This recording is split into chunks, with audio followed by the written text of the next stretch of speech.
সম্মানিত ভিউয়ার্স, আবারও আপনাদের সামনে সার্বিয়ার ভিসা আপডেট নিয়ে চলে আসলাম। বর্তমানে প্রচুর পরিমাণ ভিসা দিচ্ছে সার্বিয়া এম্বাসি, তবে সবাই কিন্তু ভিসা পাচ্ছে না। অনেকেরই ভিসা রিজেক্ট হয়ে যাচ্ছে, আবার অনেকেরই পারমিটের কারণে ভিসা রিজেক্ট হয়ে যায় বা বিভিন্ন সমস্যার কারণে কিন্তু ভিসা রিজেক্ট হয়ে যায়। তবে যারা সঠিক প্রসেসিংয়ের মাধ্যমে, সঠিক গাইডলাইনের মাধ্যমে সার্বিয়া এম্বাসিতে ফাইলটি প্রসেসিং করতে পারে এবং ফাইলটি দিতে পারে, তারাই কিন্তু বর্তমানে এখন সার্বিয়ার ভিসা পাচ্ছে।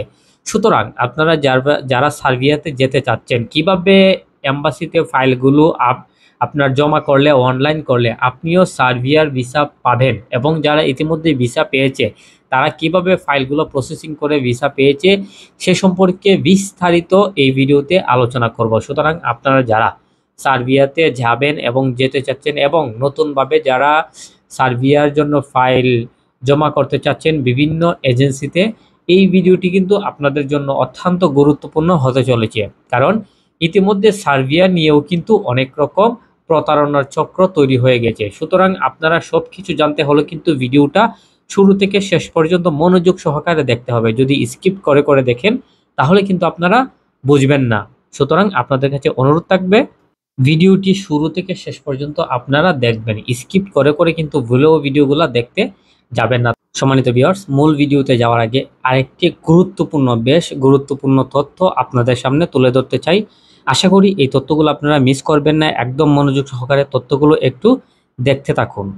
ভিউয়ার্স, আপনারা স্ক্রিনে যে এখন ভিডিওগুলো দেখতে পাচ্ছেন, এগুলো কিন্তু বর্তমানে বাংলাদেশের কিছু কিছু অঞ্চলের পরিস্থিতি, অর্থাৎ বন্যা কবলিত কিছু অঞ্চলের এই পরিস্থিতি। তো আশা করি আপনারা ভিডিওগুলো একটু মনোযোগ সহকারে একটু দেখুন আগে।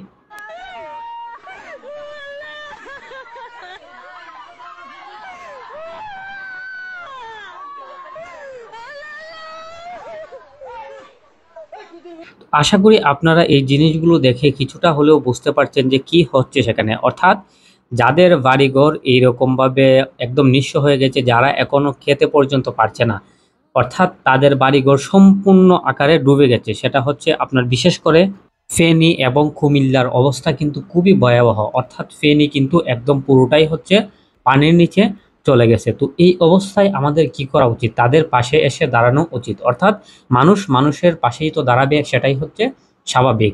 সেক্ষেত্রে আপনারা নিজ দায়িত্বে যে যেখান থেকে পারেন, অর্থাৎ আমার এই চ্যানেলে বিভিন্ন দেশের মানুষ কিন্তু বর্তমানে এখন রয়েছে। বিশেষ করে আপনার Saudi Arab, Malaysia, United Arab Emirates, India, Qatar, Oman, France, Singapore, United Kingdom, Romania, Italy, Kuwait, Moldova, আরও অন্যান্য দেশের লোকরা কিন্তু আমার এই ভিডিওগুলো দেখে থাকে, অর্থাৎ আমার চ্যানেল থেকে ভিডিওগুলো কিন্তু দেখে থাকে। তো ওই রকম যারা হচ্ছে নিজ থেকে আপনার এইরকম মানুষের পাশে এসে সাহায্য করার জন্য আপনাদের আমি বিশেষভাবে অনুরোধ জানাচ্ছি। আপনারা যে যেখান থেকে পারেন, যতটুকু পারেন, এবং যে যেখানে পারেন সেখানেই হচ্ছে অন্ততপক্ষে কিছুটা হলেও আপনারা আপনাদের সামর্থ্য অনুযায়ী আপনারা দান করবেন। তো এরকম দান করার জন্য বাংলাদেশে কিন্তু অনেক রকম ফাউন্ডেশন চলে এসেছে, বিশেষ করে আল সুন্নাহ ফাউন্ডেশন।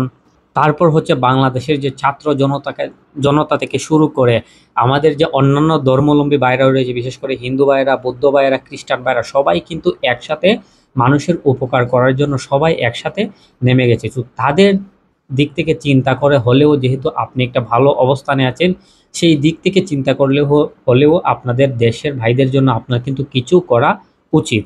তো আপনারা যারা বিভিন্নভাবে আপনারা ফান্ড আপনারা পাঠাবেন বা দান এরকম পাঠাবেন, আপনারা কিন্তু সরাসরি এইরকম বিকাশের মাধ্যমে গিয়েও কিন্তু সেখান থেকে আপনারা পাঠাতে পারেন। যেমন বিকাশ থেকে কিভাবে দিতে হবে আমি আপনাদের একটু দেখিয়ে দিচ্ছি।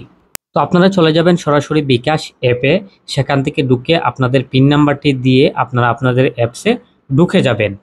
তারপর দেখেন সেখানে একেবারে কর্নারে পেমেন্ট অপশন আছে, সেখান থেকে নিচে আসে হচ্ছে ডোনেশন অপশন, অর্থাৎ হাতের মতো একটা চিহ্ন দেওয়া, আপনারা চলে যাবেন সেখানে, এবং সেখান থেকে গিয়ে দেখেন এখানে বিভিন্ন রকম কিন্তু ট্রাস্টেড ফান্ড রয়েছে। আপনারা সেখান থেকে চাইলেও কিন্তু ডোনেশন করতে পারেন। বিভিন্ন রকম ডোনেশন রয়েছে, বাংলাদেশ আপনার আর্মির তাদের ডোনেশন রয়েছে, ইসলামী ফান্ড রয়েছে, এখানে বিভিন্ন রকম ফান্ড কিন্তু রয়েছে। তো আপনারা চাইলে কিন্তু এই ফান্ডগুলোতে গিয়েও খুব সুন্দরভাবে টাকা ডোনেশন করতে পারেন। এছাড়াও যারা হচ্ছে এইরকম ইয়াকে আপনার ট্রাস্টেড মনে করতে পারেন না, তারা হচ্ছে সরাসরি আমি আমার এখানে বিকাশ নাম্বার দিয়ে দিচ্ছি, সেখানে আপনারা আমার এখানে বিকাশ নাম্বারও দেওয়া থাকবে, আমার ব্যাংক অ্যাকাউন্ট নাম্বারও দেওয়া থাকবে, সেখানে আপনারা ডোনেশন করতে পারেন।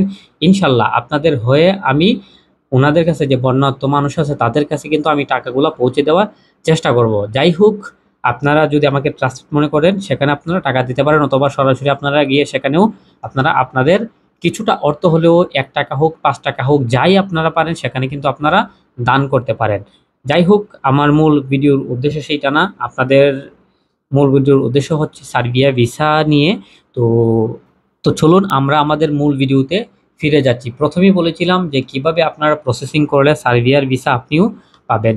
সেটা হচ্ছে আপনারা অনেকেই জানেন বর্তমানে সার্বিয়ার ভিসা নিয়ে প্রচুর পরিমাণ ফেক পারমিট কিন্তু বের হচ্ছে। আপনারা যেই এজেন্সির মাধ্যমে জমা করেন না কেন, অন্ততপক্ষে আগে থেকে আপনার ওয়ার্ক পারমিটটি চেক করে নেবেন এবং হচ্ছে পিপিজেড নাম্বার সহকারে আপনার পারমিটটি আপনার এজেন্সি দেয় কিনা সেটাও কিন্তু আপনাকে লক্ষ্য রাখতে হবে। সব কিছু দেখে শুনে তারপর হচ্ছে আপনারা এই সব দেশের জন্য কিন্তু ফাইল প্রসেসিং করবেন, অন্যথায় কিন্তু আপনাকে অবশ্যই ফাঁদের সম্মুখীন হতে হবে। কারণ এরকম অনেক ভাইয়েরা আছেন সার্বিয়ার জন্য ফাইল জমা দিয়ে একদম নিঃস্ব হয়ে গেছে। তো যাতে আপনারা নিঃস্ব হতে না হয় সেই জন্য আপনাদের উদ্দেশ্যে আমি বলতে চাই, অন্ততপক্ষে আগে আপনারা এজেন্সিকে টাকা দেওয়ার আগে অবশ্যই আপনারা পারমিটে যাচাই বাছাই করে তারপর হচ্ছে এজেন্সিকে টাকা এবং সব কিছু দিবেন। আরেকটা গুরুত্বপূর্ণ তথ্য হচ্ছে আপনাদের অবশ্যই এজেন্সিকে বলে নেবেন যে এই কোম্পানিতে আপনাদের পারমিট বের করছে সেগুলোর জন্য কোনো সাপ্লাই কোম্পানি থেকে পারমিটগুলো বের না করে। যদি সাপ্লাই কোম্পানির পারমিট হয় সেক্ষেত্রে কিন্তু আপনার ভিসা 100% হবে না, অর্থাৎ আপনার ভিসাটি কিন্তু রিজেক্ট হয়ে যাবে। এবং সবচেয়ে গুরুত্বপূর্ণ যে জিনিসটা সেটা হচ্ছে আপনার এজেন্সি আপনাকে পিপিজেড নাম্বার অনলাইন করার পরে, অর্থাৎ পারমিট অনলাইন করার পরে সেখানে একটা পাসওয়ার্ড এবং হচ্ছে একটা ইমেল অ্যাড্রেস দেওয়া হয়। এই ইমেল অ্যাড্রেসটি আপনার এজেন্সির কাছ থেকে আপনারা নিয়ে নেবেন। এটা নিলে আপনাদের উপকার হবে কি, আপনাদের ভিসা প্রসেসিংগুলো কি পর্যায়ে আছে সেটা কিন্তু আপনি নিজে নিজেই দেখতে পারেন। তার পাশাপাশি আপনি কিন্তু সেখানে অনেক রকম তথ্য এবং গুরুত্বপূর্ণ ডকুমেন্টস আপনারা দেখতে পারবেন। তো আশা করি আপনারা বুঝতে পেরেছেন যে সার্বিয়াতে যেতে হলে বর্তমান সময়ে আপনার কি কি পদ্ধতি অবলম্বন করতে হবে।